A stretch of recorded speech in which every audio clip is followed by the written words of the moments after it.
Oh, that's fun. I've never noticed this before. This guy has a lizard tail coming out of his butt. I mean, that is typically where tails come from. I didn't need to add that, did I? It's like somebody just tried to steal his food, and he's like, no, it's my food.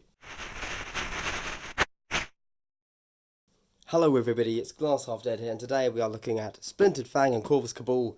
But unlike all those other channels, I'm not going to break this down into two different videos. We're going to go over the sprues and the rules for both of them in this one video. We're going to start with the Corvus Cabal. Hopefully, I titled my video and thumbnail appropriately so that you knew exactly that's what I was going to do. But you never know these days. Now, of course, you could have seen all of these on the Games Workshop website. What do we have? Is there anything really of note here? I feel like these are really self-explanatory. They are guys that like to wear skulls of crows. And also put, you know, feathers on. Is there more to say? They have stilts. I don't really get the stilts. Does that make them more bird-like? Also, I think it's quite weird that they clearly like birds, yet, if we see here, they kill a lot of birds. Like birds, and so therefore kill them. That's very Warhammer, I suppose. That's a cool pose. Our final sprue. What do we got? A bunch of stuff. Very nice. Now, I suspect that when we look at the rules, these weapons here are going to mean we get, on that one, some 2-inch weapons. I know what you're thinking. You're thinking, Glass, I've already looked at all of the rules. I know they have 2-inch weapons. Surely you do as well. Actually, you would be incorrect, because I have the memory of a goldfish. So I don't know any of their rules. Yeah, true story. Now, for anyone that hasn't actually picked up any of the Warcry cards yet, you might notice that there's a hell of a lot of them. These are all the different languages. So let's read this in Russian first. Then we'll go to Chinese. No, obviously not. So, who we got? We've got a Shadow Piercer, a Shrike Talon, Cabalist with Familiar, Cabalist with Spear, Cabalist, Spire Stalker. Now, it'll be interesting to see how many of these we can actually build. This will tell us 1, 2, 3, 4, 5, 6, 7, 8, 9. So it's a 9-person team. On the screen now, you will see I have done the maths, and whatever number I've put up here is the total number points cost you can actually build for this team. Before we go through the Corvus Cabal abilities, let's take a look at some of the regular cards. So this is the guy with Familiar. Is that the keyword rune for fly? No, it's not. No. Oh, that was close. I don't know what that rune mark is. That is the problem with rune marks. I don't know any of the words. But it's a good system, honestly. Ugh. Anyway, for 60 points, movement 5, 8 health, is not bad for 60 points, I suppose. 75 points. We've got Cabalist. So here we have the spear, the 2-inch weapon. I suspect most of my guys are going to be built with spears. I think the spears are cool. Oh, okay, so the difference here between the Cabalists is 10 points. You can give him... I think I just prefer the spears. Firstly, you get a 2-inch weapon, and also your crit will do 4 instead of 3. But apart from that, they're the same. So this is a Spire Stalker. What does he do? So 140 points. He's not messing around. Strength 4. T4, whereas the others have been 3. 2, 4. 4 attacks. Okay. We're going to have to read what his special ability is, because otherwise, for 140 points, he's no Untamed Beast Cat, is he? So he gets Swift Climb until the end of this fighter's activation. Do not count the vertical distance. Okay. It's thematic, I guess. But for only 15 hit points, I don't know. That's a tough one. Okay, so this is our special. He's not the leader, but he does things. 185 points, so this guy's actually more expensive than the cat. However, he has the same move and the same toughness. In fact, this entire circle is the same as the Untamed Beast cat. But this guy's rocking 5 attack, strength 4, 2-4. So, off the top of my head, I believe the Untamed Beast cat is a 2-5, but with 4 attacks. The reason I bring up the Untamed Beast cat is because by this point, I suspect a lot of you have played against the cat and so know what he can do. So, you know, he's very comparable. But let's see what his special is. Swooping attack. This fighter makes a bonus move action. Okay. In addition, if the fighter finishes that move action 3 inches or more vertically lower than their starting position, they can make a bonus attack action. How do we feel about that? Yeah, cool. It's thematic. Obviously, you're going to have to be setting up a lot of very specific plays with this guy. It depends on your terrain. I think one of the big issues we have at the moment is you have to be, if you're 3 inches or more vertically lower, so the way everybody is currently ruling the Warcry ruins and like that you get from the starter set is that they are technically below 3 inches. I believe, my heart of hearts, that the Warcry ruins are supposed to be counted as 3 inches, because otherwise none of these make any sense, to be entirely honest with you. Also, you have the impact damage rule, where when you jump off of something that is 3 inches or more, you take damage. I believe that rule was supposed to be included in the base game and how the base game plays. I count the Starter Cry ruins as being 3 inches. So when you jump off them, you take impact damage. I'm actually gonna complete this sentence, even though I've just run it through in my head and it doesn't make sense. But it's going to take a lot of work for you to convince me that the Warcry ruins are not supposed to be 3 inches. Even though, yes, I have seen the Warcry ruins placed next to a ruler and they are slightly below 3 inches. Anyway, the final guy, your leader, is 5'4", 185 points. So he's the same as your Shrike Talon. There you go, that's the word. Yeah, a 2-5. That's not bad. We are now going to read through this.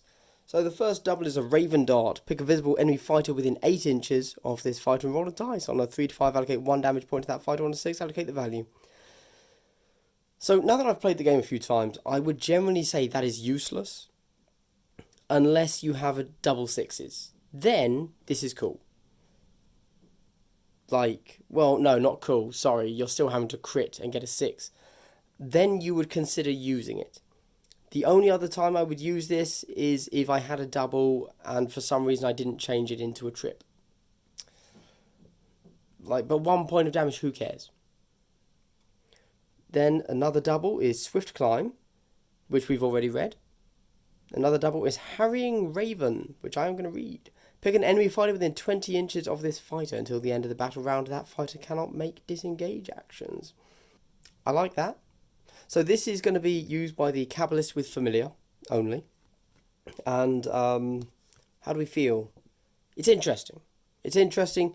It's going to allow you to lock down enemy leaders, or if you're playing certain narrative missions, any of the ones where you have to kill, for example, somebody holding a trophy. Quick double, they can't get away. Very nice. Then we've gone over Swooping Attack, Grizzly Trophy. Until the end of the battle round, it's a triple, by the way. Till the end of the battle round, add 1 to attack characteristics of attack actions that have a range characteristic of 3 or less made by visible friendly fighters while they are within 6 of this fighter. That's pretty nice, actually, for a triple. Yeah, so obviously, for this to be valid, you have to have all your guys bunched up, but that does happen. Certainly, I've played a few games and they do tend to end up in a bit of a melee, so yeah, that's cool. I like it. And finally, a quad, Death from Above. This fighter makes a bonus move action. Then they can make a bonus attack action. Add 1 to the strength characteristic of the attack action if the fighter finishes the move action 3 inches or more vertically lower than their starting position. So I actually think these guys might be quite fun. They are all going to be very easy to kill, as they are primarily toughness 4, which isn't great. Oh, sorry, toughness 3, with strengths of mainly 3s, apart from your big hitters that were 4s. But that's fine. Little hint for a future video, I think they might be decent proxies as a rule set for Skaven. And now we're opening, I've hit the camera, the Splintered Fang. How many guys did we get here? 1, 2, 3, 4, 6, 7, 8, 9, and snakes. Lovely. Cool. So, hopefully, on the screen now, you are seeing somewhere the total number of points you can make from this warband, from this box. If I haven't done that, I'm so sorry, because I'm a waste of space. Right, we are going to go over the sprues first. Okay. Oh, that's fun. I've never noticed this before. This guy has a lizard tail coming out of his butt. I mean, that is typically where tails come from. I didn't need to add that, did I? So, yeah, super gladiator-like, as you've got this this little stabby glove. Yep, that's what it's called, a stabby glove. Now, I've got to admit, I quite like these models. There's only one of them I don't like, which is, if I show him to you here, this guy. Looks stupid. The rest look cool. I just think he's like, it's like somebody just tried to steal his food, and he's like, no, it's my food. Here are the snakes. Have fun painting those. Contrast paint. Snakebite leather, done. I like how even the whip has a little sword grip. It's quite fun. Nice dynamic lunge from him there. That is a long ass whip. An ass whip, to be clear. And then, of course, the coolest of the model, like just outrageously so, is this guy here. I haven't seen his rules yet. Again, I haven't actually opened all of this box up. I don't know what they do. I am figuring this out as I show it to you. Oh. So weird that these have been packaged differently.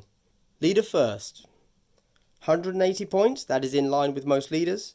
Move 4, pretty slow. Toughness 4, 20 wounds. Fine.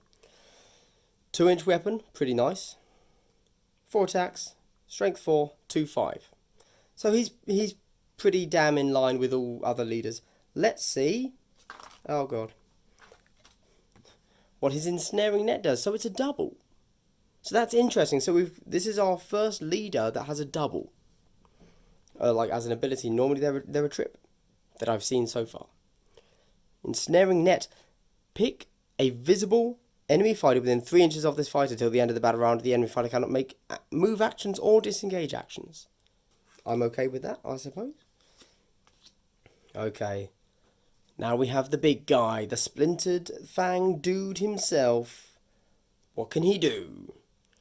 So, 145 points. So that's significantly lower, not only than the leader, but other big hitter guys that normally turn up. Movement 5, toughness 4, only 15 wounds. So, your snake has a range of 2, 4 attacks, strength 4, 2-4. Then you have I'm assuming it's some sort of spear chucker thing, poison dart, something like that, which is range of 8, 1 attack, strength of 3, 1-3. Interesting. Okay.